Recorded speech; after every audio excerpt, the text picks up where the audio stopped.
Ladies and gentlemen, boys and girls, children of all ages, the Pots and Pans Network, take two. Try again. Our theme song normally would be brought to you by Adam's House Cat, but because of Roy Cooper, that's not happening tonight. We're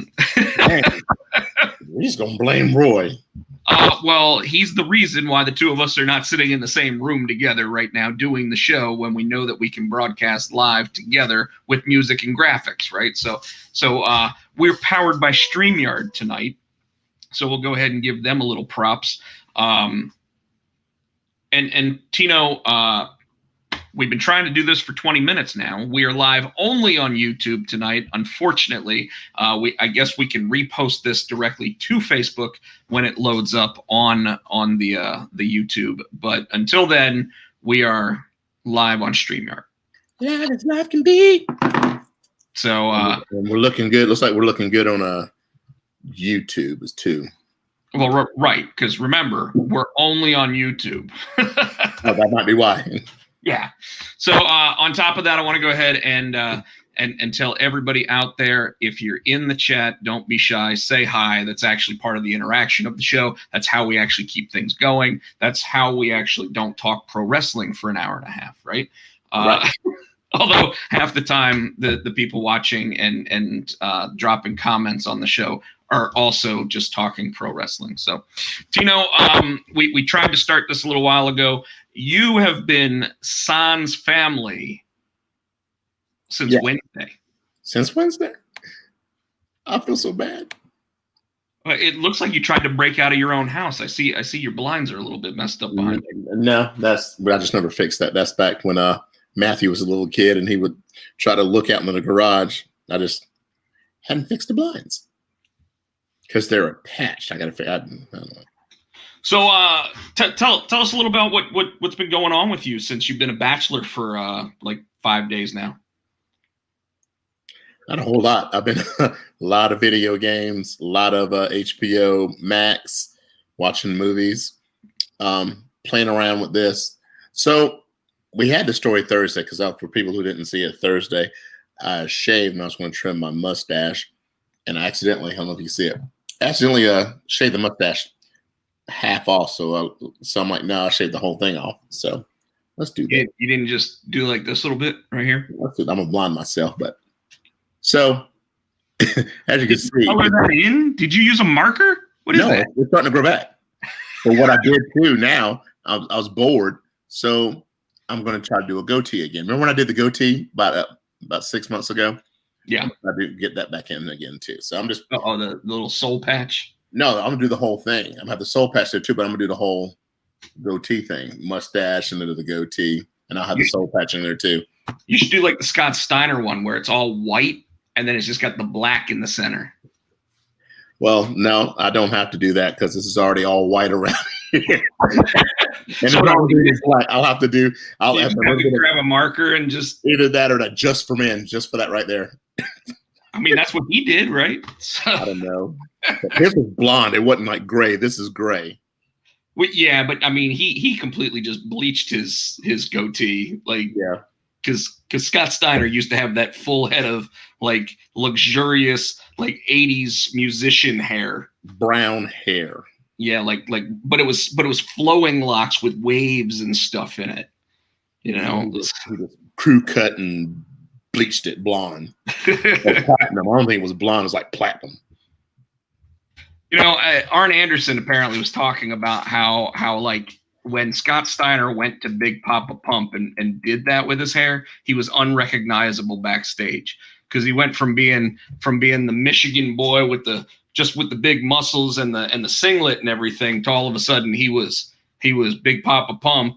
He had 9 more muscles on top of his muscles. He kind of looked like right out of like right after Popeye like squeezed the spinach can, you know, and all of a sudden you just saw boop, boop, boop, boop, boop, muscles. Well, my thing with it is he never, even before he shaved his head, I don't remember him being that big. And I went back and watched old Steiner Brothers matches. I mean, he was a little bit, but it seemed like one week he had the hair and the singlet. The next week he was Big Papa Pump, and he was damn huge. I mean, I don't remember him getting bigger. You know what I mean? It's like it happened overnight. No, he was always big though. Like him and Rick were big. It's just Rick never looked like he was like roided up, but they were always big boys. But you're right. All of a sudden he like disappeared for a little while, and then when he came back, it was like just monstrous. Like I mean, he just like I said, he had muscles on top of muscles. He you know he called himself the genetic freak at that point. He had like I mean he would go like this, and he would have a muscle, and then he'd have a muscle, and then there'd be a muscle, and then like a muscle. And it was like bigger than had muscles. his muscles had muscles. Like in fact, his muscles were able to go like this. You know. Yeah. Like, of course, it always made me laugh that you'd see like Big Van Vader or whatever, and Vader would go like this, and his arms wouldn't do anything. He'd have to do the whole push. You'll see push it with his fingers. the whole yeah. That whole thing. Well, yeah, but he always just went like this. He'd go. And you'd be like, "There's nothing there, like where's Vader's muscle?" In his belly. It was in his belly. It was probably his entire digestive system. Oh my God, Vader was a big boy. He was a big boy. He back then. I mean, like they would just get random big dudes, man. They had him. They had Bam Bam Bigelow. They had Earthquake, Typhoon. But my favorite thing about Vader, not only was he able to do that moonsault, he was just athletic for the big guy. My favorite thing was he throws somebody off the ring ropes and he let him run into him. He just like that, and like it like he just enveloped them. You didn't see him anymore when he did the whole thing like that to knock them down. They ran into him. It was like hitting a brick wall, but like he enveloped them at first. It's kind of like putty. They went inside him, then they bounced back out.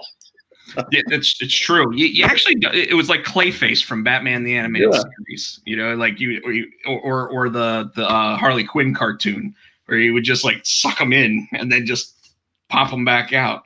Oh, that's how we do it, I can't wait for that to come back. I know. So did you finally watch Wonder Woman? I did. All right. So go ahead and give the people that are not watching your feelings on Wonder Woman, because I don't think we talked about it. Now, why was it? There's a lot of plot holes. They tried to make the one dude. I see what they're trying to do. They're trying to make him like Donald Trump. They're trying to pattern. No, they actually said they weren't trying to do that. It's just Pedro Pascal's hair got bigger and everything else. Like as the movie went on, it didn't hit. It didn't click like the first one to me. Yeah, it also. Steve Trevor was flying planes in the 40s, and all of a sudden he can fly stealth bombers that he's never seen before. He's like, ooh, that's what I want to fly. Like he wants to fly the Top Gun plane, And then they tried to do the Wonder Woman, the flying thing. She's not really flying; she just jumps real high, and she's got to catch the air. I'm like. Well, so that was actually that was more like an homage to Superman, because when Superman first got created, Superman couldn't fly. Oh, okay. Superman could only leap tall buildings in a single bound. Gotcha.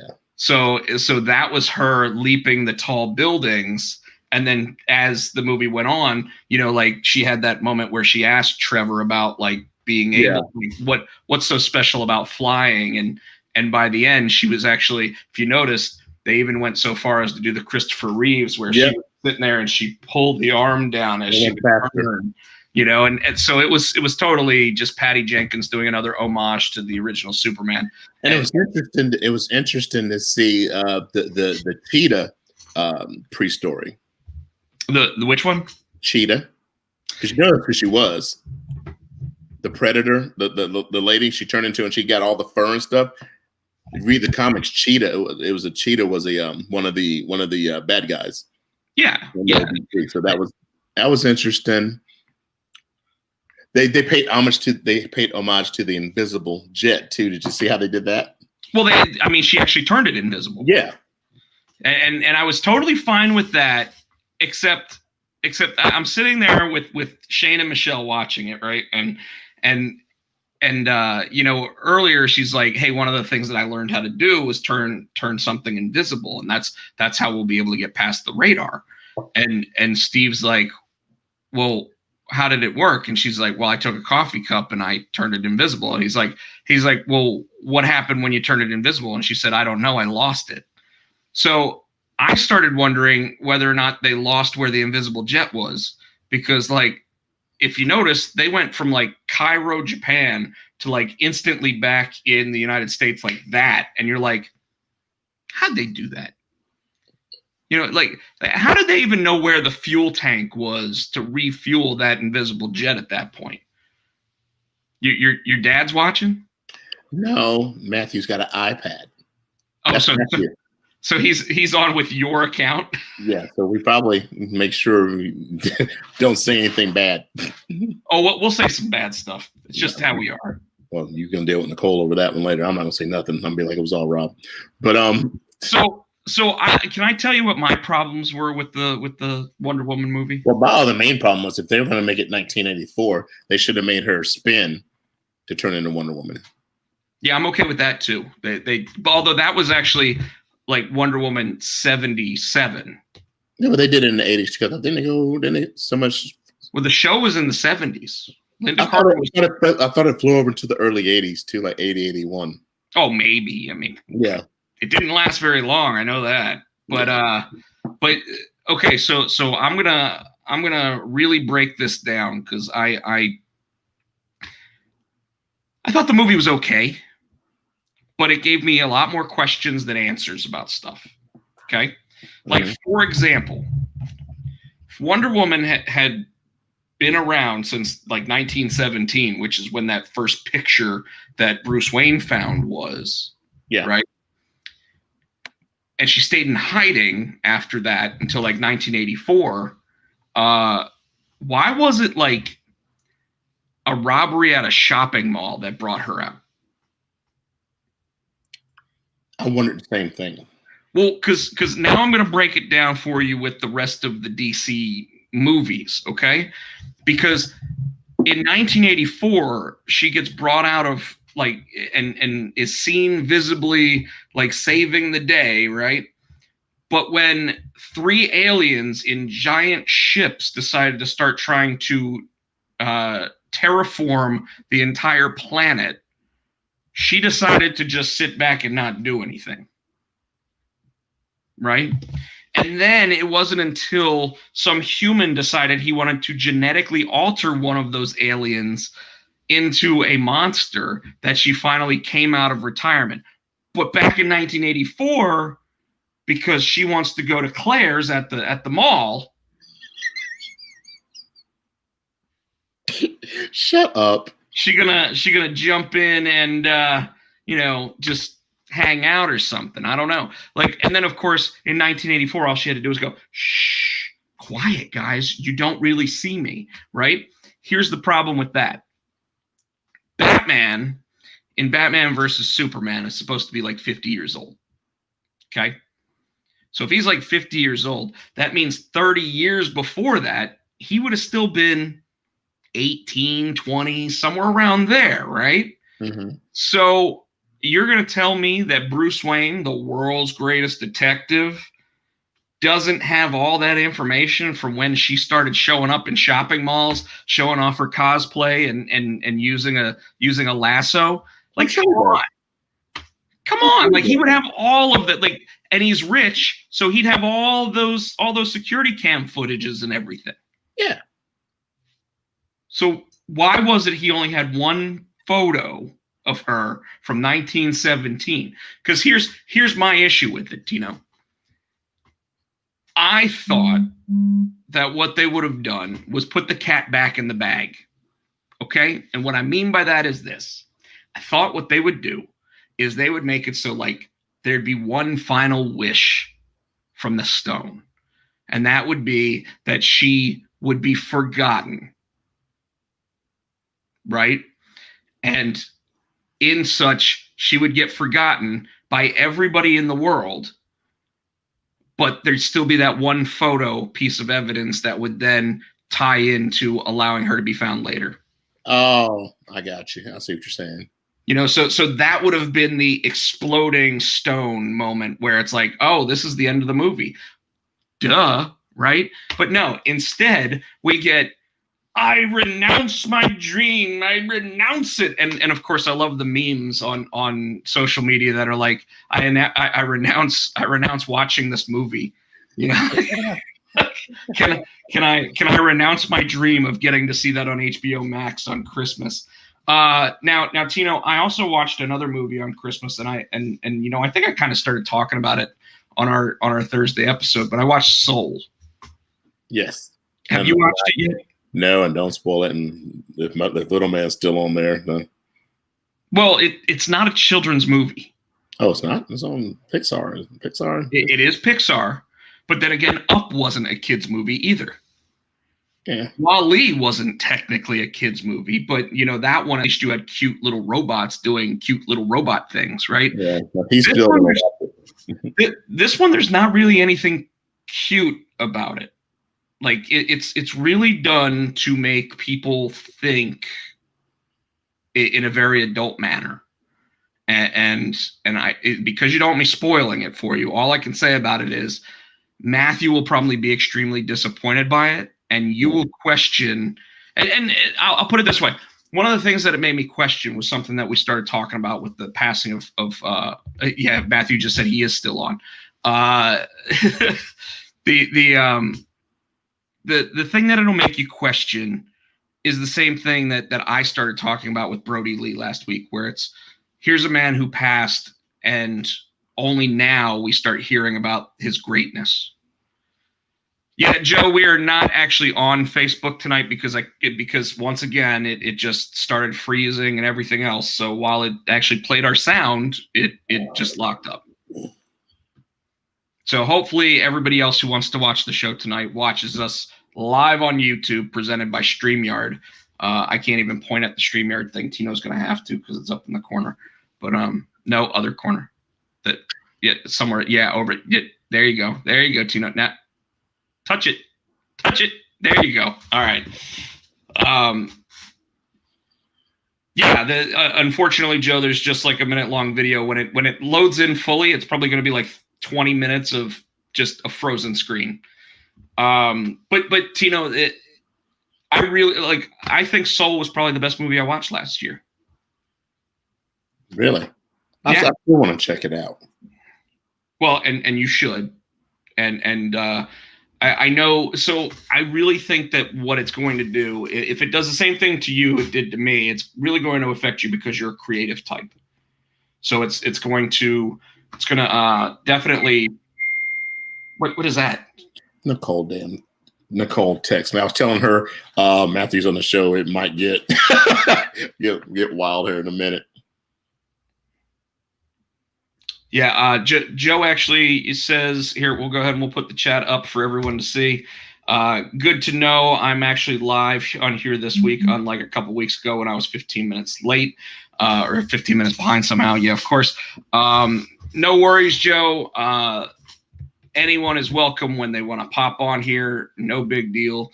Tino and I are just kind of going over what we did over New Year's. I hung out with Carlos Vejate, war hero. It was pretty fun getting to hang out with an old GameStop guy. Tino, I got to tell you, man, are you still there? Would you just tell her to call in so that way she could be on the episode? She's with her grandparents. She's not going to call in when she's with her mom and her grandma. Oh man, that'd be great to have them on too. No. So it was quite an experience having 4 days off last week, or at least 4 days in a row off, because now I'm back to 5-day work weeks, and I'm like, man, I need to take. Yes, I'm back too. I need to take some vacation time. Yes. You just had vacation. I didn't have vacation. Well, I did take a PTO day, but I had a 3-day weekend that got added to 4. And I was talking to some of my old colleagues, and GameStop was kind enough to give them the 31st and the 1st off. But the 31st and the 1st was Thursday, Friday. So they had to go back to work on Saturday. Oh, so they did get the 30th and 31st. That's cool. New Year's Eve, New Year's Day. Yeah, they got the and so I think there's a reason why GameStop has always done that, because like the entire time that I worked there, they did that, and the reason why was because the first is a paid holiday, so they don't want to pay you to be there and then have to pay you time and a half plus 8 hours for holiday pay, because then you're basically getting like triple time and a half. Got it. You know, so they didn't want to, so they don't ever want to do that. So they tell the assistant managers they have to work that day, and they pay them the time and a half or whatever. It's not like they don't have the money. Well, you know, it's GameStop. A lot of people think they don't have the money. Oh. Well, didn't you tell me about the dude that was in the mansion in the video? Yeah. So you want me to tell that story? So there used to be a specialty Facebook group for store managers.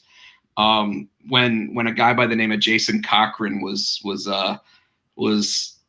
like the head of stores for the entire company, and on Thanksgiving one year, and this is the first year that GameStop decided we're going to be open on Thanksgiving, he takes a picture. No, you know what? It wasn't Thanksgiving. I think it was Easter. Okay. And Easter was not a paid holiday by GameStop, or at least not in the stores. It wasn't a paid holiday, and it's technically, I guess, not a holiday. It's a religious holiday. It's not a holiday, right? So he sits there and posts a picture with like his 3 kids and his wife, and he's standing in front of this giant mansion, and he sits there and he goes, he's basically like. Sorry, Joe just put in the chat, it's no good making fun of Rob when the insult is late.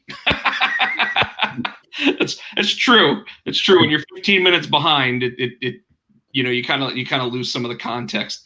But anyway, so Jason Cochran posts a picture with his family and everything, and he's standing in front of this giant mansion.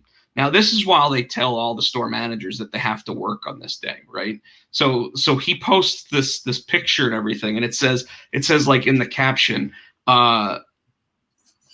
loving this family time moment with my family. What are you guys doing today to celebrate? Working, bitch. Yeah, we're at fucking work. Thank you. Sorry, Matthew, dropping the F-bombs. See. I tried. Hey, at least I went like 20 minutes without one. Yeah, that's true. You know, because when we were actually trying to do this on Facebook and everything, you dropped one in like the first 8 seconds. I did not. You did. Like your first line was like, F this. Oh, well, I'm telling you what the dude said about Cooper. Exactly. Yeah, you're right.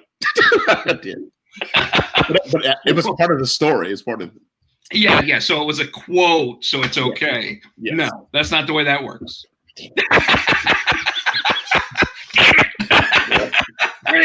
Hey, so I'm wearing my Predator with Kitten shirt. Oh wow. You like that? This one is actually an official Predator shirt, by the way. Nice. Yeah. I had a question for you. Okay. Why are you drawing erotic pictures and putting them on Facebook? I figured they'd get views. I was looking at this, I'm like, is that a naked lady looking in the mirror? What is that? Well, no, she's wearing some. She looks naked. She's wearing some leggings. That's it. She's wearing some leggings. She got the tramp stamp and the tattoo. I mean, she's just tatted up. Her name is Jess Featherston. She's an Instagram influencer. She's got like 260,000 subscribers on her Instagram. Did you get permission to use that picture? I did, actually. She even said that she would repost it. Now, this picture I did not get permission to use, but I wanted to comment on that, and that looks perfect. Did you get the tattoo on his left hand? I couldn't tell. No. I did scribble something on the left hand, but not the tattoo. But other than that, I mean, it's way. You've seen my drawings. That one, the Finn Balor, was awesome. That one I didn't quite knew who it was until. It's Kyle O'Reilly, man. Yeah, until you said that, I had to look. I'm like, kind of could be. Well, no, he's got that faux hawk thing that he's got now. So And then I've been working on like my first Immortal cover. Dude, that one's awesome too. For the new Immortal series. And who was that? That's based on somebody too, right? Yeah. So I like basing her on Yvonne Strahovski from Chuck. Yeah. Because then that one, that's Immortal right there behind you too, right? Yeah. Sorry. Yeah. So yeah, there's my big convention banner. Are you gonna bring Artie back? Artie's in Immortal. Oh, okay. But didn't he have his own before Immortal?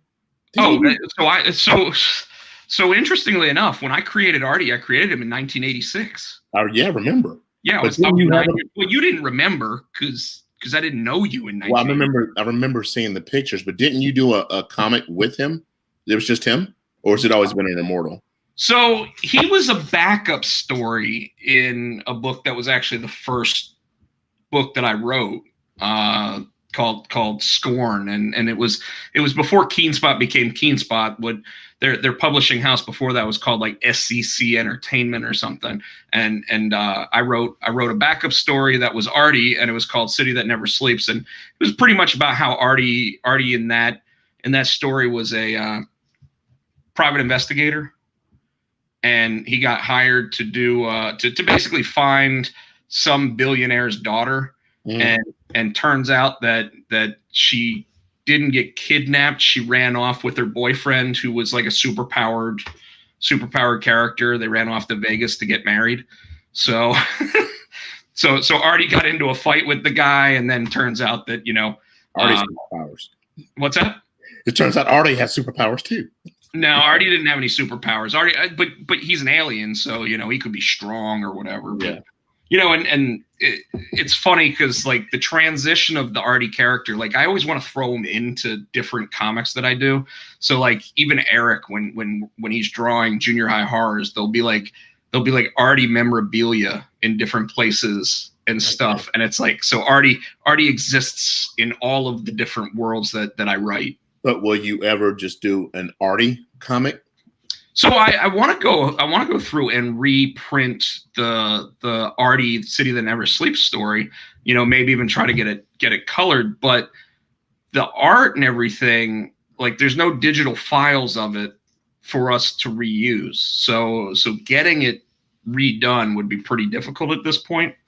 And then unfortunately, the other one that I actually wrote was called Indomitable Forces. And it was Artie Indomitable Forces, and it was all about how he was going to become an intergalactic pro wrestler.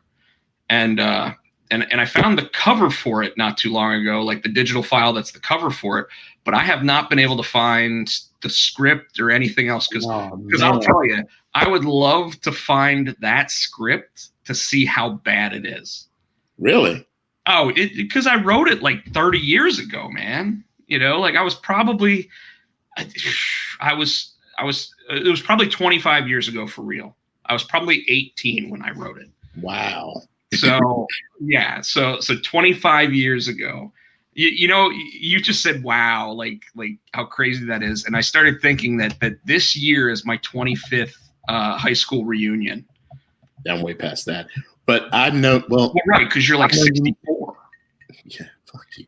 But I know. How old were you when I met you? I was old enough to drink when I met you. So I think I've known you about as long as I've been able to drink. So 21. So I met you a couple years after you did the Artie thing, the Artie wrestling. Well, when I wrote it, yes. But again, I don't even know how far into writing that when I was. I had a script. I had an artist ready to go on it. A buddy of mine by the name of AP Furtado. He's done work for things like Heavy Metal. Also, he drew Ebonics Men for me back in the day. Used to draw a bunch of stuff for what became Keenspot. They also had an imprint called Blatant Comics, which was just blatantly offensive and humorous books. Really? Like what? Like Ebonics Men. On X-Men? Or my favorite one that I wrote during that time was called Busty versus XX Xena. So it was triple X Xena. And I wasn't going to write anything that was stupidly perverse, okay? But Rob. oh, hold on. The story is actually one of my favorite that I actually wrote back in the day, because what I had to do was figure out a way to take these two pop culture characters, Xena and Buffy the Vampire Slayer, and turn them into porn stars, but yet still make the book interesting enough to where people wanted to buy it. So what I did was I had them as like porn star versions of Buffy and Xena, right? Right. And they went on an episode of the Howard Stern show. Okay.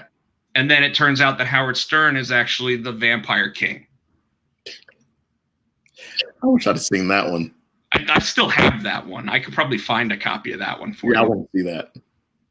But yeah, like I even said, because of course, you know, that I always got asked to like pitch ideas and stuff, and I was like I can't wrap my head around trying to write a book about porn star versions of these characters. That's why even like Dead Sonja, when I wrote that, it was you know, when I wrote Dead Sonja, I wanted to write something that was a real parody of Red Sonja, but then make her a zombie, you know. Right. Whereas, man, would you turn the sound off of that? I did have the sound off. It's Put it coming. Put it on vibrate. Dude, first of all, my phone is on vibrate. It's on the MacBook, because everything. Oh, everything's tied together. So turn the ringer off on your MacBook. But check this out. Every time your phone goes, I hear it. Sounds like you're over there farting. So yeah, when your phone's on vibrate, but we hear it, and I don't say nothing to you. Well, that's like when you're over my house and you start tapping on the table, and you can hear it right in the microphone. And then I'm like, would you stop doing that? You're like, stop being a bitch. You know, it's like, Be a little bitch. Be a little bitch. So Joe on the YouTubes says, late with GameStop talk because my hands were busy, but shout out to Shelby at the Garner GS. She's been helpful the last couple of weeks and probably going to be my primary GameStop now. And that's great. I want to let you know, Joe, that Shelby used to be my third key holder. So while I didn't hire her, she definitely got a lot of love and training. And I'll tell you, I used to always say Shelby's my favorite, even though everybody else in the store used to hate me for saying such. I want to go back to that picture. Is that like a 15-year-old Joe playing the guitar? First of all, I don't know, but he does look very emo and sad. And I didn't know he played guitar. Does he actually have a guitar in his hand? I can't tell. That's a guitar. I see the little YouTube icon, so I can't see it. Yeah, it's a guitar. It's like, because he's got his fingers on the fretboard. Yeah, he's playing a guitar, but he does look very emo. Joe, if you sing me a song, I'll draw you like one of my French girls. Oh damn! I'll do better than that, Joe. If you play guitar and sing, I'll invite you out to one of my shows and let you play and sing. No, you won't. Mm-hmm.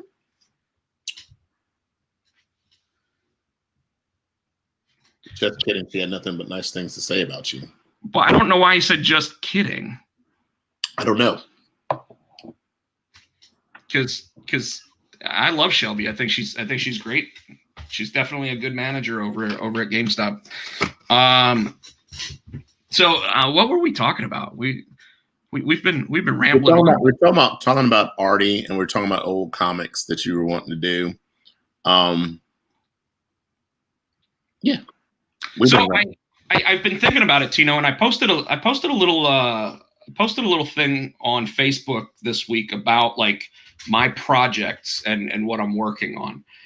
And you know, obviously I've got Junior High Horror Strangest Thingies coming out hopefully this month, maybe early next month. I don't know exactly when I know it was supposed to be out in stores in January, so I have to talk to the publisher to make sure that it's still happening on time. I know that we turned it in on time. So my mini-me's very excited about it. Oh, is he? Yes. Good. Is because he's a big Stranger Things fan, right? Yeah, and because and he thinks it's cool that you did it. So yeah. So he's proud of his dad, is what you're saying. Yeah. Because I wasn't paying attention to you because I was reading Joe's comment and I realized what you said, you bastard. He said that's late 20s me with my guitar. Yes, I do okay guitar, but I'm not that good. Yeah. And then Mr. Hilo says, hey. He does. But did he say it like that, or did he say hey like that? Like hey. Your mic, you yelling something because your mic sounds like you're about to blow it out. Am I again? Here, hold on. Let me turn it down again. How about now? Are we good? Yeah, but when you went hey, it was like hey like that. It's too loud. Yeah, you need to calm down. So Terrence is a big Washington football team fan. Is he on? Yes, he's Mr. Helios. See, he throws me off. He's got some. I don't know. So Terrence, I gotta ask. Go ahead and tell us in the chat. Did your team make it to the playoffs? No, because guess who beat them? My team, the Giants. No, I'm sorry, wrong team. They beat the Cowboys. Yes, the Giants beat the Cowboys. Yeah, they beat the Cowboys. I'm sorry. Well, at least the Cowboys team has a name. For how long? How long until someone sits there and says that being called the Cowboys is offensive? I doubt it, but I really think that's dumb. They should be called the Dallas Marlboro Men. They could be called the Washington. What can we call them? Like I think it's not going to be long now before they make them change the Washington Wizards. Terrence just wrote in the chat. Let's go football team. No, so the Washington football team did win. So I want to point out that Terrence's logo there, the M for Mr. Helios, actually does kind of look like the Washington football team's current gear. So and of course, in the chat, let's go WFT, which of course people in Washington would misspell. Right. I thought at first I was dyslexic. I thought it was WTF. I'm like, I thought we weren't doing that kind of language on this show. Oh, we're doing it. That's the Washington team. That's what it is. So congratulations to the Washington football team, who are supposed to come up with a new name by next season. So stupid. So stupid. Like just the whole concept of the owner finally said, screw it, we're just not going to come up with a team this year. We're just going to be the Washington football team this year. like how do you sell merch? That's it on a hat. WFT. Don't you think that would sell? Every time any hat has ever been incorrectly printed from WTF, they're now selling that hat again. Like, it doesn't matter the colors or anything else, because you can get a red Yankee hat now. I don't know why. They never wore red, but I got a red. Well, you've seen my red Carolina hat. Yeah. So I actually have a red Notre Dame hat too. But the reason why I have a red Notre Dame hat is because that's actually what the quarterbacks wear on the sidelines. No, I just had why is this still on my screen? Because I left it up. Do you want me to take it down? Okay. So I don't be an asshole. Don't be an asshole. No, I just had smart ass.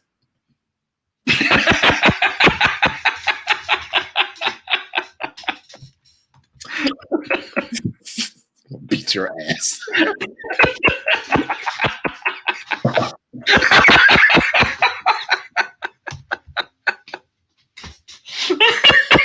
I got something for your ass.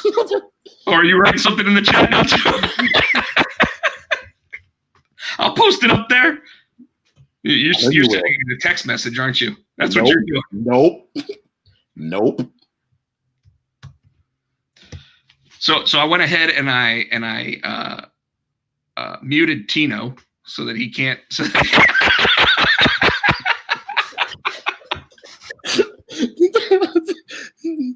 Did you see it? No. Did you text it to me?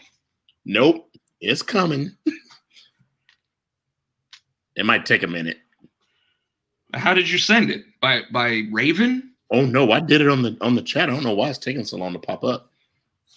We'll keep going. It'll come up. Oh, because if it was offensive, it'll come up and it'll actually ask if we want to post that into the chat.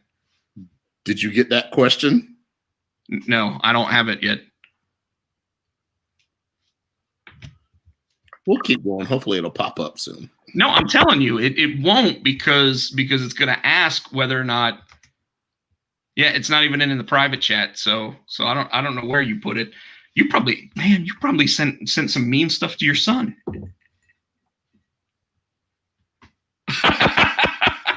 Well, it says chat publicly as Tino Gray. Yeah, I don't know what's going on with it. No problem, though. We can continue.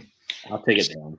So you were asking about like whether or not I'm going to do an arty story or anything like that, and the idea about doing that always comes up, and I think about it, and he plays a better role as like the side character than he does being the main character in a story because like, for example, you know, the whole idea at some point, and the hope and the plan and the dream, right, is to always take one of these stories and turn it into like a movie. Would you stop playing on your phone? Oh, I'm gonna send you what I texted, and you would tell me if it said, "Go, you shut up. I'm listening." Man, I don't even see where it is now. Like you didn't even send it to me, so it's okay. Yeah, let's just continue, man. You're like throwing the whole show off. You were talking. Yeah, but you're looking down. You're not even paying attention. There, yeah.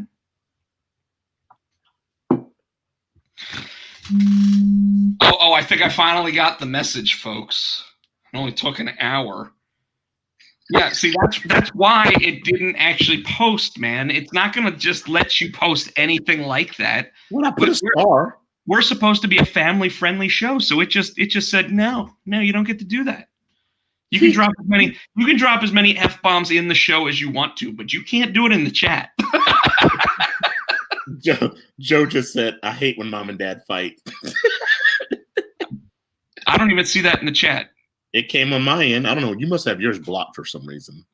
No, I don't know what's going on. Like the whole chat just seems to have stopped. There it is. There it is. Okay. See, mine in there came through, so you're probably right. Joe, part of what makes the show so much fun is when we sit there and fight like this because you know, now that we don't have the graphics or anything else, this is Monday Night Raw, Tino. This is the Potsy and Tino Raw. I don't know, but you're about to blow that microphone. I don't know what you're doing. I don't. Ask the guys. Am I the only one that hears that, fellas? No, everybody probably hears it. What about now? Is it lower now? Yeah, it's lower now. Okay. Well, do it when you get excited and start like speaking louder and yelling. Yeah, I don't know. I mean, I can look at the actual mic stats and see what's going on, and when I get like this, yeah, I guess it does get a little bit crazier, but I know that Cooper's supposed to go on. I think this thing goes till this Friday, so he'll probably go on to tomorrow to say whatever he's going to say, and I'm interested. I'll be listening with bated breath. Well, didn't North Carolina just have like a day where there was like 20,000 new cases? And that's why I'm thinking we're going back to phase 1. I don't want it. So you're saying he's going to lock everything down? Eventually. I don't know if he's going to do it now. Because that's why he pushed the bars and everything back, because I guess he's figuring the later it gets, the drunker people get, the closer they get. So I think that's why he did what he did with the bars. But if the numbers are still rising, I don't know what else he's going to do. Joe just put in the chat, "Oh no, this is better than Raw for sure." Well, we tried. You know, it's funny you say that, Joe, because one of the things that Busted Open said not too long ago was that what they really miss about Monday Night Raw is the fact that it's not Raw anymore. And I'm not talking about like content necessarily, but what I am talking about is that like back in the day, the camera angles and stuff just looked like it was grainy and a little dirty, and sometimes you get a boom mic in the screen, and it just didn't matter, you know. And now everything's got to be like 4K and movie quality, and they've got those stupid shaky cams that just drive me absolutely batshit You're the crazy. only one that complains about that. If anything, that takes you back to the days of when it was raw. No, I'm not the only one that complains about that. People complain about that shit all the time. I barely even notice it until you say something. Well, half the time it's like you have a really good match with like 3 cameras, and then all of a sudden it's, oh my god, they just took her outside, and as Nia Jax picks up Lana, all of a sudden the whole camera just starts going like this, and you're like, what is that? Well, when they use it for something stupid like that, but I like it like when they used it on Wednesday nights for Bronson Reed when he comes in and he does that whole stomp thing and they do the shaky camera. I think that fits. But yeah, what you're talking about with the Lana thing, that's stupid. But see, like for an entrance, yeah, that's okay. That's like the John Morrison going into slow motion, you know? Yeah. Like I'm okay with an entrance. Gold Dust, all of a sudden it go into black and white, you know? Like those types of things are perfectly acceptable because it's your entrance or it's your exit from the match. But when you do it during a match, well, I think sometimes too they do it, and I understand what you're saying, but they do it to add emphasis. Like when you get a big suplex and you hit the mat, that little it makes you feel like you're there. If you actually put the camera on the mat when it happened, then I'm okay with it because that would be a natural reaction to the camera. When it's a guy just sitting there going like this because he's told by the backstage guys to jump up and down. Got you. I see what you're saying. You know, it's bullshit. It's literal bullshit. It's bullshit. Bullshit. Push it real good. No, bullshit real. That's what they're trying to do, and that's why the show's not raw anymore. But raw. Bullshit. That's something that my sister was little. That's what she was like, bullshit. My mom's like, wait. That's not what they're saying. So Tino, last week we talked about AEW and NXT. I got an update. Remember how Thursday? I was highly pissed because everybody AEW did that whole thing for. And you were right. They're going to do on the network. They're going to do like a best of Luke Harper matches. So I'm like, it's still not what I wanted, but. And remember, WWE also owns Evolve. They also own a bunch of that old footage. So don't be surprised if they do a best of him that you actually get old school Brody Lee matches on there. Okay, I'll wait and see. But okay, Big Rick matches. You know that they don't have the rights to his music, so they got to put Luke Harper's music in front of it now. You see New Japan is in the talks. I think it was on our page with a English-speaking television network. Yeah, so I saw that. Obviously, they've worked with Access in the past. I wouldn't be surprised if they get a TV contract. I'm cool with it, except for the fact that I only get like 15 channels right now, so I wouldn't get that almost no matter what, unless they sign a deal with like TNT to have a second wrestling broadcast from a different company. But I don't see that either.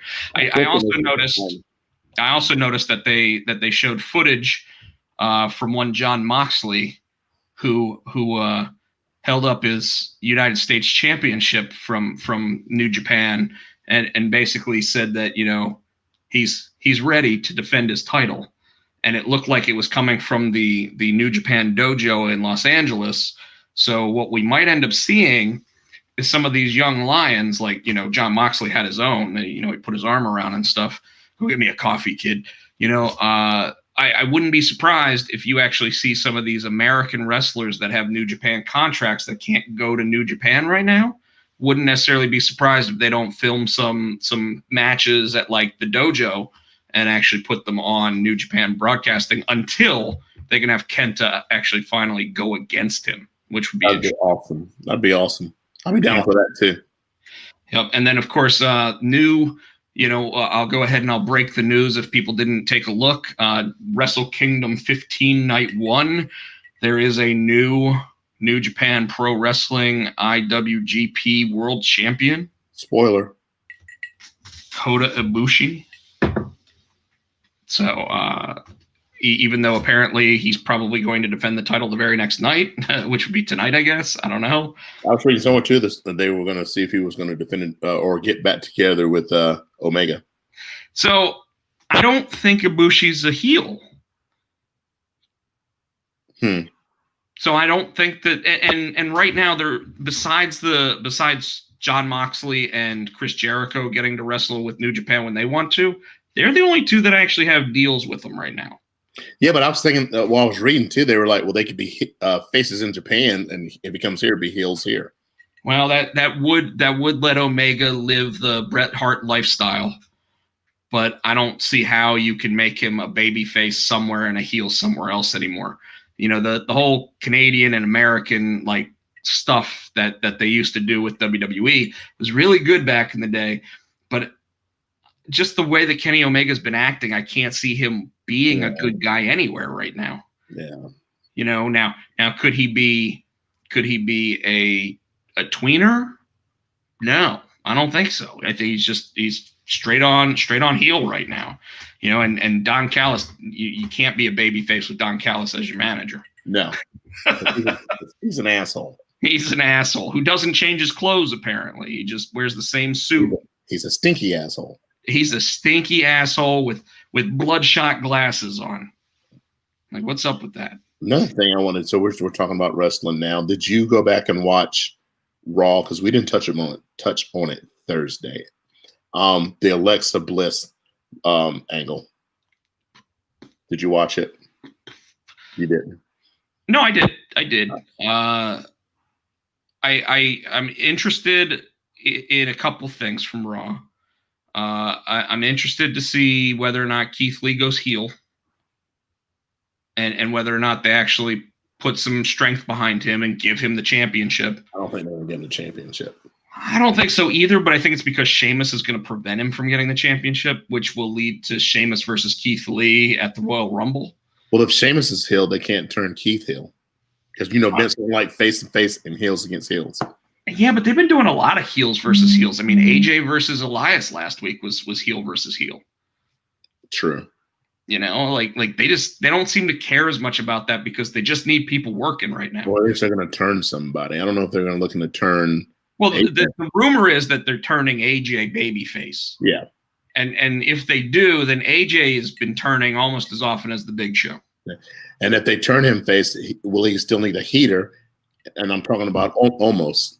Well, I think what happens is, you know, you really start loving Almost, and then Almost turns on AJ at some point. He's not going to beat that big bastard. That's the point. That gets Almost over as an even bigger heel if AJ's a big baby face at that point, right? Yeah. So I don't know. So you asked about the Alexa thing. Because rumors are that after they went off, he did light her up. Storyline. I mean, that'll be the first thing that they show today, right? Yeah. They'll be like, and now we've got special footage from the end of Monday Night Raw last week. And it'll be like, well, why didn't you just show it on Monday Night Raw last week? Because it's Monday Night Raw this week. Well, I don't know. At first, I thought maybe because they didn't want the male and female, they didn't want to show him setting her on fire. But you're right. If they go back and show it now, they might not show it. They might just, you know, tell you about it. It was too graphic for TV kind of thing. Well, it's getting burned. It's a little bit harder to just set her on fire than to have some sort of special effect set her on fire, right? Mm-hmm. So it'll be interesting either way you look at it on that. Like I was saying, a couple things that were from Raw that I'm interested in. I'm interested in the Keith Lee versus Drew McIntyre match. I think that if they're given an actual 30 minutes to go, those two big men will actually put on a hell of a show. I liked the AJ versus Elias thing. I really don't know why they put Jackson Riker with Elias unless it's really just to keep Elias heel because Jackson Riker is never going to be a babyface. Well, I think they think he needs a heater because people they don't really boo Elias. They kind of want to cheer him. He still got them walk with Elias, you know, so he still got them doing the sing along thing. Well, of course, but then he makes fun of them, which is exactly what The Rock did when they had the Rock concerts, right? Yeah, and they still and they still went along with it because you can't hold talent back. Talent seeps through, and people start cheering for it. It's why the New Day was so popular after they were so hated. Although now I've seen some people say, hot take on this, the New Day's stale. Yeah, they need to, now that they've separated. I can't see that. There's, like you even said last week, why is Big E still at their doing their entrance when they come out? I think they need to change it up. Change the music, change it up. It's funny that we want them to. It's funny that we want them to change the New Day's music, but we don't want them to change Keith Lee's music. We want them to change. Yeah, we want them, music was bomb, man. I was pissed off when he came out that music. We want them to sit there and give Teabag a mask and Slapnuts a mask, but we don't. I'm sorry. We don't want them to give those guys masks. We want Dijakovic to just be damn Dijakovic. They need call him Dominic Dijak. Just shorten the name so that people actually can cheer him. Can't even say his name by the time he gets a move off. What the hell's up with Ricochet? Didn't Ricochet go 6 months with the same angle with a different group?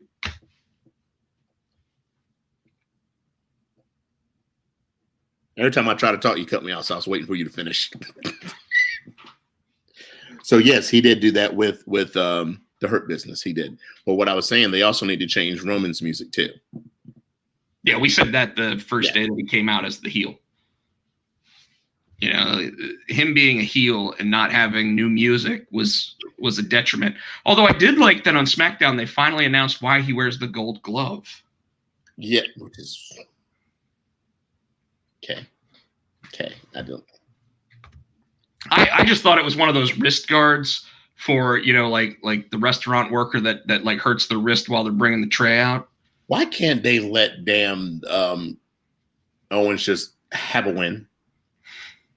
Just let him have it. Let him have it. You got to keep bringing him down.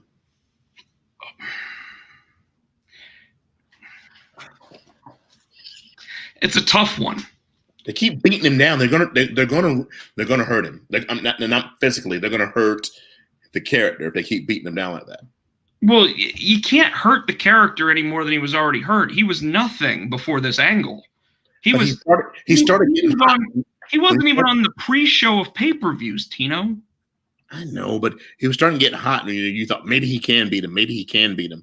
And now they're like, no, he's just. I'm going to tell you, I think that Roman's promo this week, where he sat there and he said, "Get out of here, man! Nobody wants to see you. Nobody likes you. You got your payday. Go home. Go be with your family. Nobody gives a crap about you anymore. Just get out of here." Like, I loved it, but at the same time, I hated it. And I'll tell you why I hated it. Because the job of a great heel is to get the babyface over.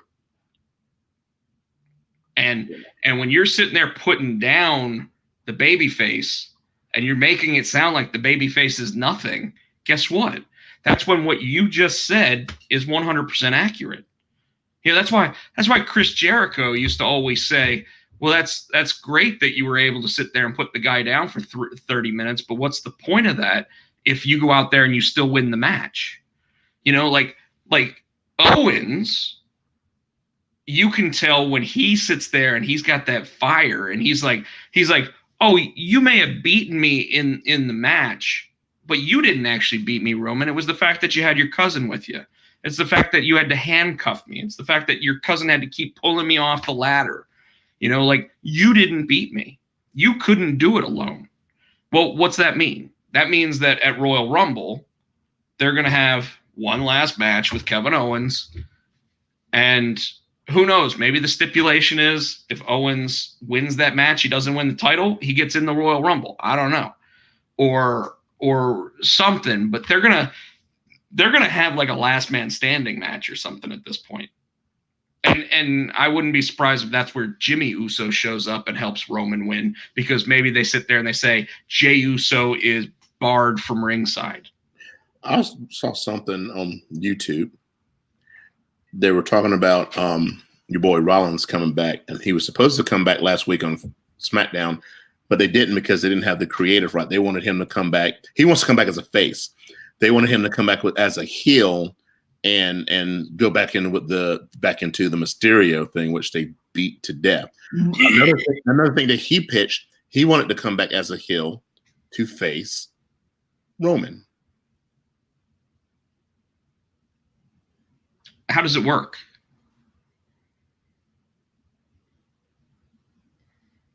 You have him be even worse than Roman?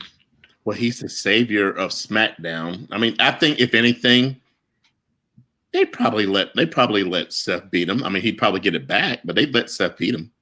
I don't think so. For the title. I don't think so. I think that they're gonna really push Daniel Bryan, and then somehow Goldberg sneaks in for that match at WrestleMania. Goldberg. Yeah. I think it's Goldberg versus Roman at WrestleMania. And you think he'll take the belt? No. Okay. Who beats Roman? Because they're not building anybody up. Who beats Roman? I don't know. We know who could, right? We know who could. Who? Well, if you take Jey Uso out of the equation, then you assume that Kevin Owens can beat Roman, right? Okay. They're starting to do this build with Daniel Bryan, but I don't think that there's really anything there. You know, he says, "Oh, I've never won the Royal Rumble," and then they have him doing squats with Otis, and it looked like he was trying to fuck Otis in the ass. He's like, yes, while he was doing yes, yeah, and Otis is sitting there like, yeah. See, T agrees with me. Seth owns Roman. I just don't know how you do it if Seth comes back as a heel. That's the thing. He wants to come back as a face. I don't want to see him come back as a babyface either because he wasn't even a good heel this time. He was a much better heel his first time when he turned on the Shield. Seth is the guy, is the OE guy. That's why I think it's the only guy. Roman Catholic get Roman Catholic get by besides Brock. Roman can't get Roman Catholic. Roman Catholic. That's hilarious. Well, it's funny because it's even funnier because he's the Messiah, right? So wow. It's so terrible. I don't know, man. Like I don't want to see Seth in that angle, and I don't want to see him with the Mysterios again. I don't want to see him against Buddy Murphy at this point. Hell, move him over to Raw and have him go up against Drew McIntyre again. I'd be okay with that. Mm-hmm. Because as a heel, him going against Drew McIntyre would actually be solid. You know, beat him, though. What's up? He wouldn't beat him. They're not going to let him beat him. No, but I'm okay with that. Remember when they tried to make Roman Empire a thing? It is a thing now. He's the head of the table. Hey, Joe, I want to go ahead and tell you that the first person to actually use the term the Roman Empire was on this show. Oh, Jesus, here we go. Michael Cole even mentioned it on Monday Night Raw after that. What'd he say? He said, and thank you to the fan out there that gave us the term the Roman Empire. I'm going to have to go back and look at that because I don't remember that. Tequila and fat thumbs. you popped Rob. You popped him. You're out. T popped me. T popped me there. So I do want to go ahead and talk about SmackDown. I thought SmackDown was once again excellent programming. Reginald surprised the hell out of me. Oh my God, athletic! Did you see that? Very athletic to land in a pair of wingtips. Yes. Do a backflip into a pair, on his pair of wingtips, and land, nice. And not split his pants, mind you, considering he was wearing those male capris. Yes. Like, The Messiah versus the Roman Catholic.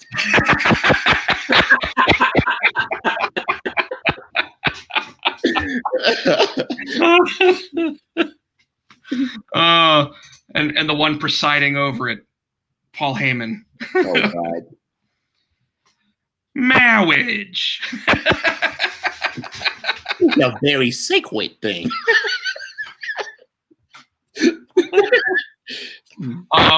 But once again, they started the episode with Roman, and Kevin Owens, and I'll tell you, when they're walking down, Jey Uso looks disgusted, but he gets in the ring, and all of a sudden he goes, "You see what I did for my Us, for my cousin?" And then he's like, "Yep, that was me that he did that. Yeah, yep, main event. I'ma get him," is what his shirt says. Yeah, I don't know. I'ma get him. I'm gonna get him. And then, of course, he talks about my favorite line out of all of it was when he was like, when they threw Paul out, put him on his ass. And Paul, you are the most honest. I was like, no, he didn't. And I'm sitting there like you see, and what's so funny about that, Tino, is that they talk about how like Roman isn't really heel, right? He's not a bad guy. He's just the guy. And now that phrase is actually getting over. Whereas, for like 2 years, he kept trying to get that phrase over and it never got over, right? Yes, T. Reginald is a wrestler, but obviously not good enough to be on the male roster all by himself. He's got to get beat up by women. Just like a no chin. Yes, James Ellsworth. Vince and God. Oh, so now you want to have the Messiah and the Roman Catholic versus Vince and God, like when Shawn Michaels. I was about to say, wasn't God his tag team partner? I can honest to God say it. I don't remember that match ever happening. I think it did. Oh, it did. It did, because there's even like one of the WWE like documentaries on or at least it was part of something on like the Edge and Christian show that reeks of total awesomeness, where they actually were like, remember that time that Shawn Michaels and God went up against Vince McMahon? Oh, they're going to hell. Oh yeah, it's so good though. It's so good. But back when the worst they could come up with still got them a 5 rating. Back when Spike Dudley was in the main events. That's what I wanted to say. Spike Dudley in the main event? No. Roman is the heelest. What? The heelest heel on the roster right now, aside from Orton, who is likely guilty of 2 instances of manslaughter. Thank you for that one, Joe. I'm going to say that doesn't necessarily make Randy Orton a heel in pro wrestling. No, it doesn't. I heard. Now a pedophile, considering they're trying to dress Alexa Bliss up as like a 12-year-old child. What about Kane and Katie Vick? Well, I actually just said pedophile, and something made me just remember that earlier today, Ring of Honor separated ties with one Marty Scurll. Marty Scurll. Are you going to say he's a pedophile? Didn't you hear what the reason was that he was taken off TV? So, and some Joe, you may have to correct me here. Velveteen Dream's back. What's that? Velveteen Dream's back on NXT apparently. So all his. Well, but hold on. But with Marty Scurll actually apparently had sex with what would be an underage person in the United States, but was of the legal age of consent in whatever country it occurred in. I believe it was France. So still a child. Doesn't matter what country you're in. Well, I believe that what the story is someone who was like 16 years old had sex with Marty Scurll. However, Marty Scurll at the time was like, I don't know, 23 or something, and did not deny it. Well, that was 23. So how old is he now? I don't know, 30. Oh, so it's just now coming out, I guess. Well, it came out about the same time that Joey Ryan got taken off the road. Like, so Joe says he won't be able to verify any Ring of Honor information without looking it up. No problem. But Ring of Honor did sever ties with one Marty Scurll, and the question there is whether or not it's good for Marty or bad for Marty, because like you just mentioned Velveteen Dream, we don't know if that was true or not, because there's stories that say both ways on it, right? However, he's kind of been buried since he went back to NXT. Yeah. But that was my dude. That's my dude. You know, I was having a conversation on Facebook Messenger with one of the people in our wrestling group earlier today, and he was mentioning, you know, well, if Marty Scurll is going to end up in AEW, why did they get rid of one of their guys right after the whole thing happened? And I said, well, Marty Scurll's a big name, and if they want to back him on something, they'll back him, because I mean, he is a Young Bucks boy. He's a Kenny Omega guy. He's, you know, I mean, he was in the Bullet Club and he was in the Elite, right? So Marty Scurll is one of those guys that, like, unfortunately could end up getting a pass. Now, if it's the Jerry Lee Lewis kind of thing, man, where he went to a different country to marry a girl and do all that stuff, it makes me sick to my stomach.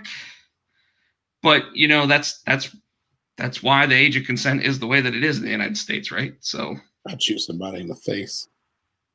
That's my daughter. I'd shoot somebody in the face. Reading or saw something. Vince McMahon, everybody, and I think that the Ryback started it on Twitter. Now a couple other people have mentioned that about Vince McMahon's health might be waning, so he's considering stepping down from doing the day-to-day operations and letting Triple H take over Raw and SmackDown, but he's not going to back down completely. He'll still be working on big picture things. Now, if this is true, for all the things that, Vince is 75, he doesn't look good. So if he hands it to Triple H and Triple H is able to be in control of Raw and SmackDown, I really, really think that, seeing what he did with NXT, I really think that he could get Raw and SmackDown back up as well. Well, let's go ahead and start by saying, so far, Ryback and Jim Ross have both said that they have heard that Vince McMahon is not in good health. Okay, when you say that Vince McMahon doesn't look good, Vince McMahon looks amazing for a 75-year-old man. But when you saw him, what was it when he was on TV last week? Hold on. He looks tired, okay? Because he's a man that's never slept. The bags under his eyes look like the same size bags that Andre the Giant would take to the airport, okay? He had makeup, and his last appearance, like they had drawn in his eyebrows. I mean, he looked terrible. They drew in his eyebrows? Well, yeah, because they just look. I mean, he probably gets his eyebrows professionally done. You know, the guy's got the money to do it, right? Here's the fact of the matter. Vince McMahon will not step down. He still thinks he knows what's best for Monday Night Raw. And I'm going to say that USA says different. That what he's doing with SmackDown, I'm fine with. What? SmackDown's amazing. It's been amazing for like 4 months. Ever since Sammy and Roman came back at SummerSlam, SmackDown's been can't miss. It's been can't miss. When was the last time SmackDown had a bad episode? According to Joe, every episode. Well, but then again, Joe doesn't understand pro wrestling very well. He's a mathematician when it comes to pro wrestling, though. He can tell us exactly the match, the day, and everything else that something happened. But damn it, he doesn't understand good booking. I was reading, he said, I think they're being smart about Dream in NXT right now, booking him as a heel who always gets his ass kicked. I think it's punishment. you know. And here, this is what we're talking about right now, folks. Thank you, Joe, for the comment. I think it's punishment for Dream.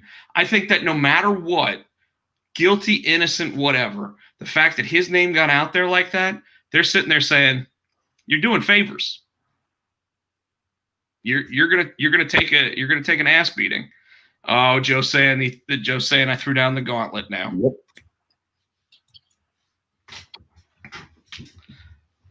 Let's, like I said though, let's be real. When it comes down to it, like Velveteen Dream, when was the last time he won a match? I mean, hell, he lost. He lost to what's his face, the Back to the Future guy. Oh yeah, that's to be expected. Kushida. Why is that to be expected? Kushida's a cruiserweight. But they're pushing him too. Yeah, and you're right, because he even has a win over Thatcher and some other people. But now they've put him with Leon Ruff. And this is shortly after they were trying to make Kushida look like a heel, right? That's what I was reading when I looked down. Joe, so I'm gonna explain what I think actually is the overall oversight and problem when it comes to this Roman character for you. Roman had never been liked,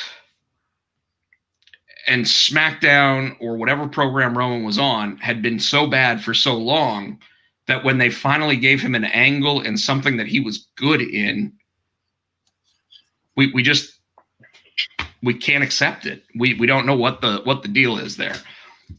But I absolutely love it. They're trying to turn him into the next Brock Lesnar, which is completely fine with me. The difference is that Roman actually can talk a little bit when given a microphone and told to say something real. The difference is that he does show up every week to the show because his contract actually forces him to do so. But the big difference is that his matches are going to be pay-per-view matches that you might not always like what the booking is for it, because you have to get him over as that monster heel. So sometimes he's just going to destroy people. Like, I would love to see, like, I personally thought that his first match against Jey Uso was going to be something to just bury Jey Uso. I'm glad they didn't, now that I've seen what they're doing with it, because it really does solidify Jey Uso as a player that can jump into the main event whenever they need him to. You know, and they're not wrong when Roman Reigns sits there and says, 6 months ago, people just looked at you and said, "Which one are you?" They're not wrong.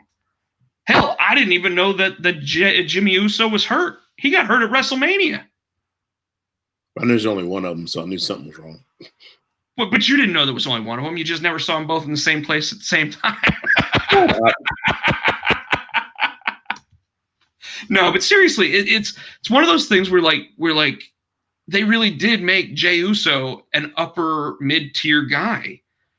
And now Jimmy Uso, when he comes back, he's going to have to get himself there too. So the question is whether or not they book him against his brother and Roman, or they book him with them. Because if they book him with them, he's just going to look like a little bitch. Am I wrong? No, he's a little bitch. That's what Roman is, a little bitch. That's what Owen says. Well, but Roman, he called Roman a little bitch. Yeah. And I loved when he said, "You may have everybody else fooled, but I don't know what happened to the big dog, but he got replaced with a bitch." And I was like, "Oh," because like you're waiting for that, like, just punch to the throat message to be delivered. And Owens is one of those guys that, like, he can lose every match in his career, Tino, because he's getting close to doing that. But he can lose every match in his career, and you're still going to think that he's more of a threat than almost anybody else, because you know that at the drop of a hat, someone could pull the trigger, snap their fingers, and Kevin Owens is the Universal Champion again. Yep. You know, and I hope that what they're really building towards is Kevin Owens doesn't get there this year, but I already told you, when his thing comes up and it says stun everyone on SmackDown, I want to see hit like I was begging for him to sit there and just stun Adam Pearce this week. I was begging for it. You know, it's not happening. I want to see him stun Pat Buck so hard that he comes out of them salamander pants.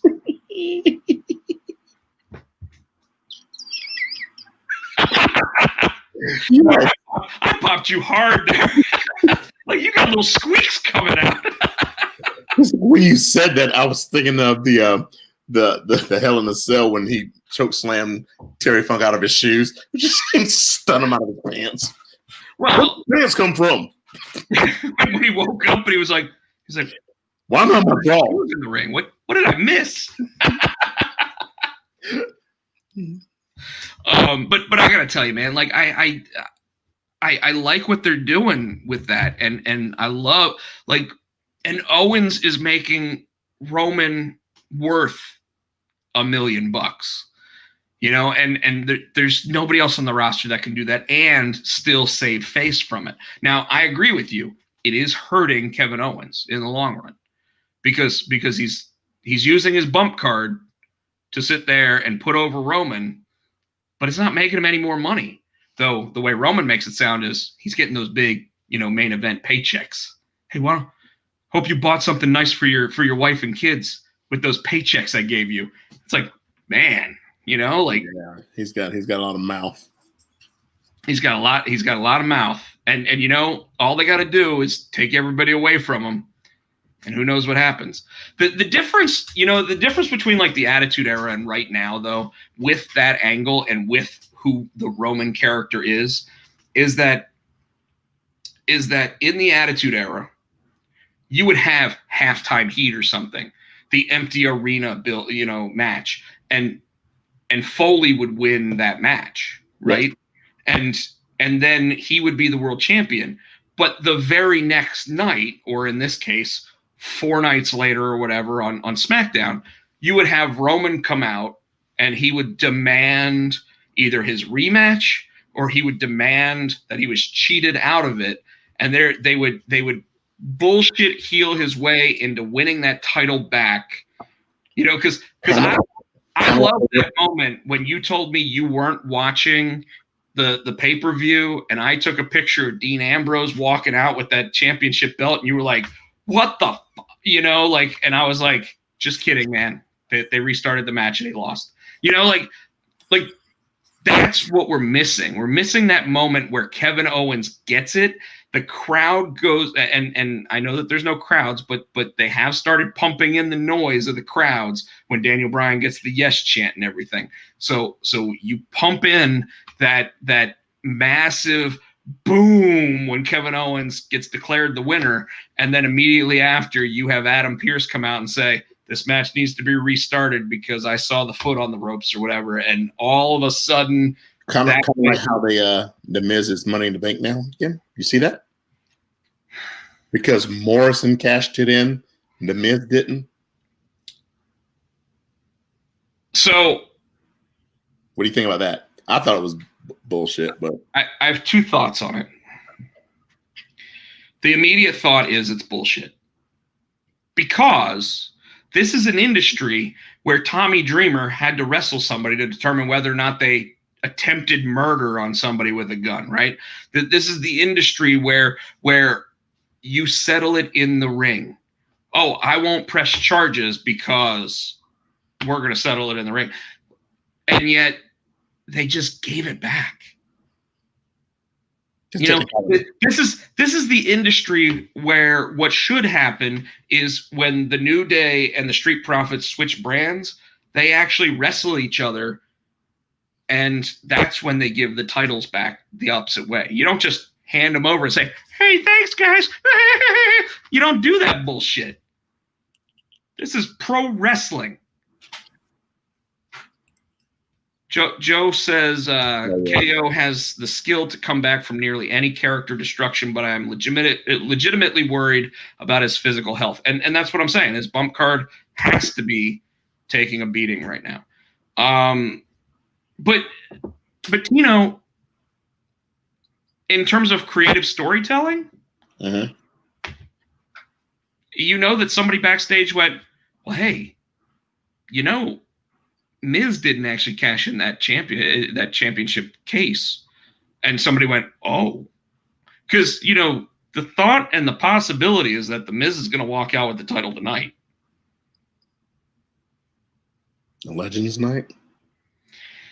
You get Sheamus, Keith Lee, and Drew McIntyre all in a scrum. You get Sheamus to accidentally knock out Drew McIntyre, and then the Miz comes running down and cashes in his championship. Yeah, but you know the minute McIntyre gets his rematch clause, which he will, he's gonna crush Miz. That's fine. Then he's a 3-time world champion. I know. I just they need the Miz is just stagnant. I think they need to do something with him. They need to get Morrison, get him away from Morrison, maybe give him another title run. He's just getting stagnant. I think what needs to happen is Morrison needs to be the one that costs him the title, and they actually have a set of matches between the two of them.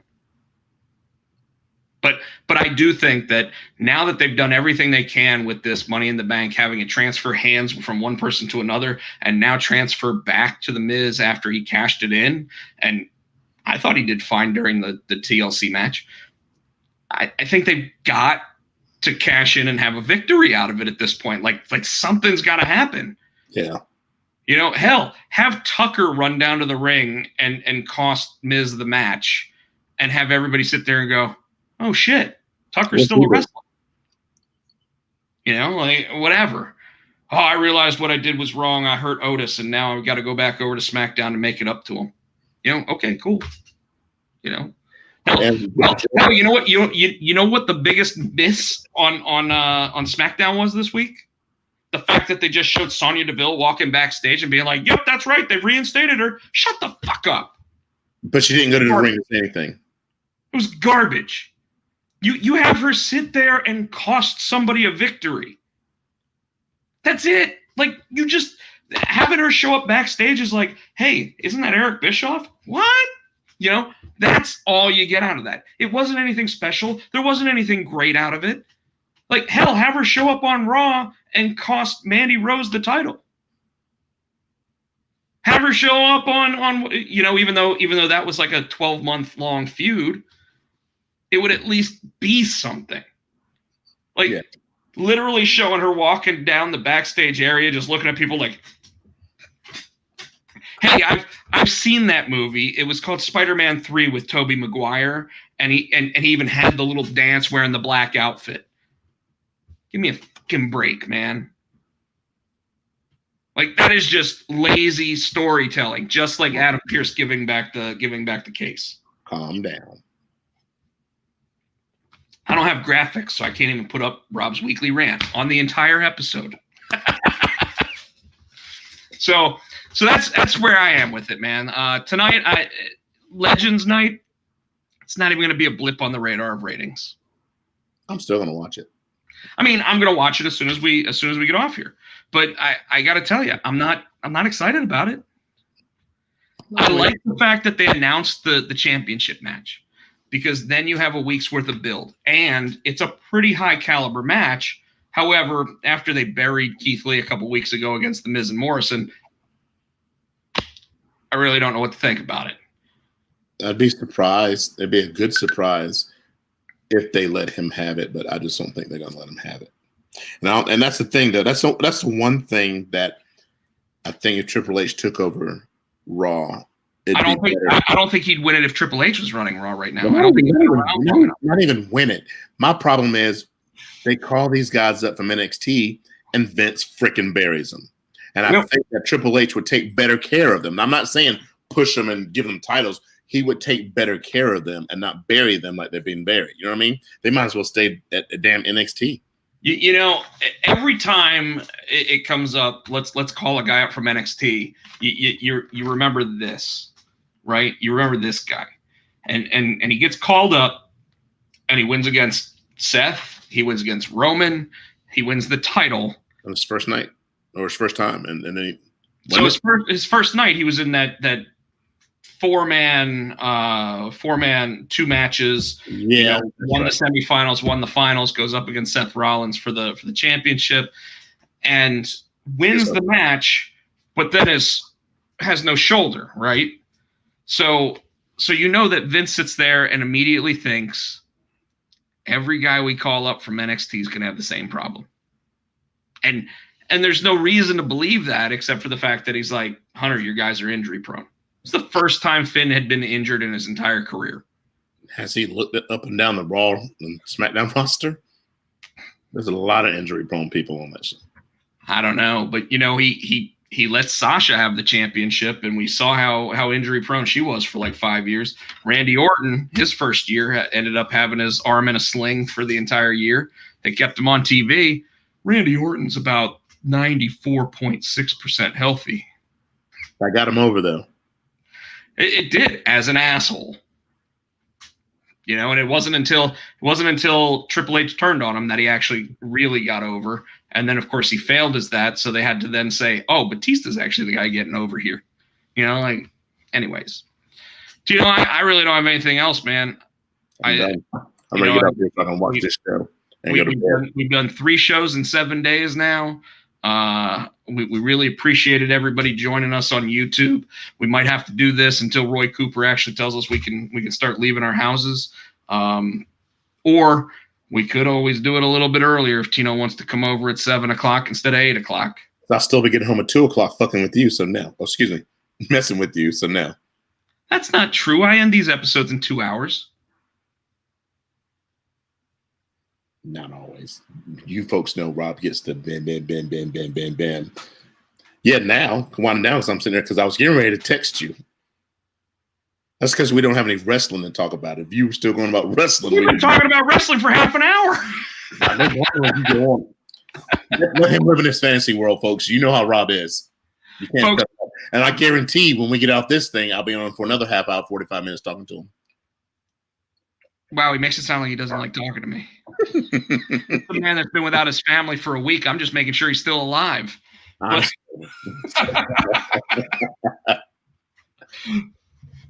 You want to go ahead and take us out, Tino? You think you got it this week?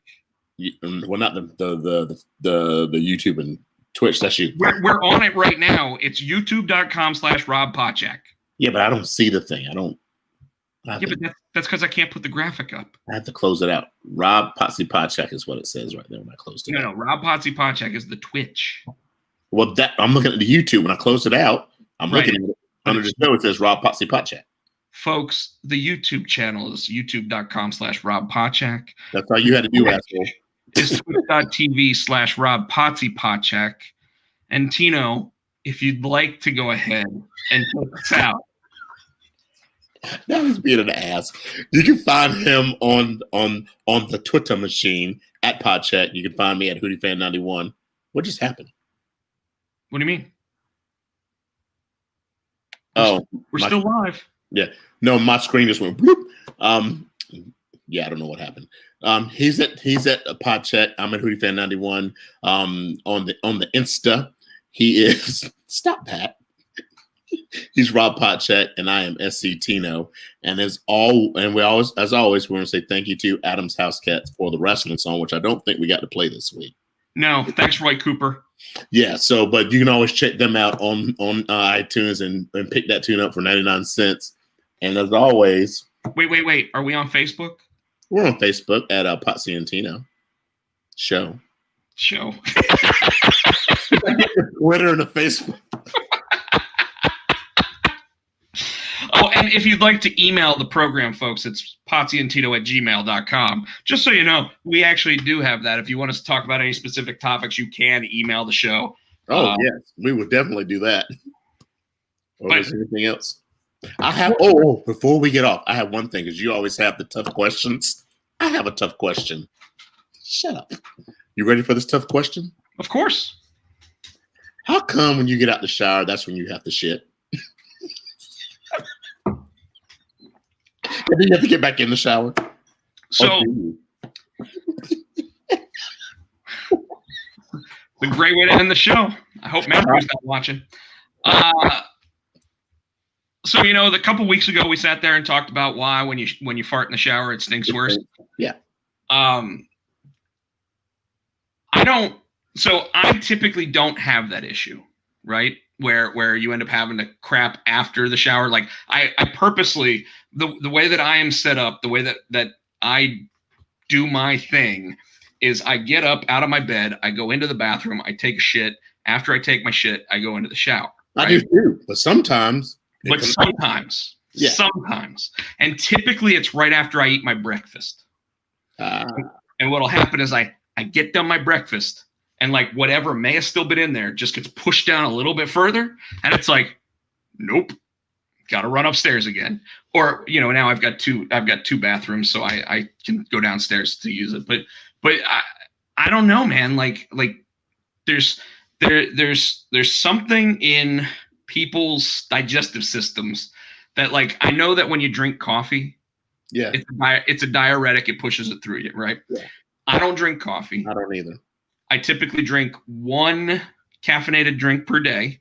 Mm-hmm. I normally have to drink at about 2:00 so that I can get through the rest of my work shift, right?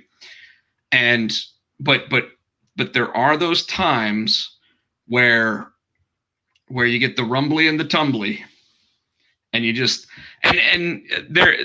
Just the other day, you sit there and you say, why do you got to shit when you get out of the shower? Like the other day, I literally got out of the shower. I dried myself off. Yes. And then I had to sit right back on the crapper and take a crap. Now, what's really weird about that is that I find that I really have to hop back in the shower if, for whatever reason, I hadn't pulled underwear up first.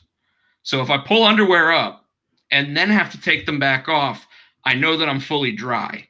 But if I still have any shower wetness on me, I got to jump back in the shower and then grab a brand new towel to dry off.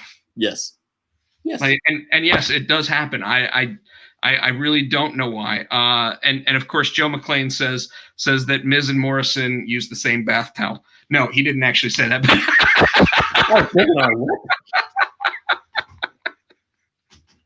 But that sounds like something Joe McClain would have said. Yes. And would have had the Twitter handle or whatever to back it up. Yes. On whatever it actually got said. These two men use the same bath towel. Like I was saying, in Charlotte on that big hill, we hear Ric Flair, and he is saying, "Poo!" in the shower. Good night, everybody. Thanks so much.